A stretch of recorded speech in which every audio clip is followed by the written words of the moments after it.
ஆனால் அவங்க பேர் முகம்லாம் எனக்கு ஞாபகமே இல்லை, அவங்க பேர்லாம் எனக்கு தெரியல அப்படின்றாங்க. அந்த காரில் சென்ற சுதாச்சந்திரன் குடும்பத்தார்லேயே சுதாச்சந்திரனுக்கு மட்டும்தான் லேசான காயம், ஆனால் மிகப்பெரிய இழப்பு. அவங்களுக்கெல்லாம் உயிரிழப்பு, ஆனால் இவங்களுக்கு காலையே இழக்க வேண்டிய ஒரு சூழல்.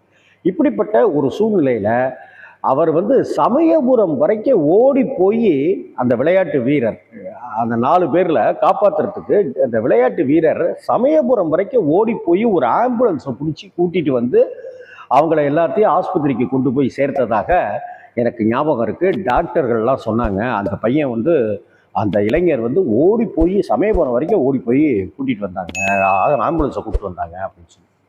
அதற்கு பிறகு அந்த 4 பேர் என்ன ஆனாங்க, எங்கே இருக்காங்க, அவங்க பேர் என்ன அப்படின்னு நானும் தெரிஞ்சுக்கிறதுக்கு ஆசைப்படுறேன்.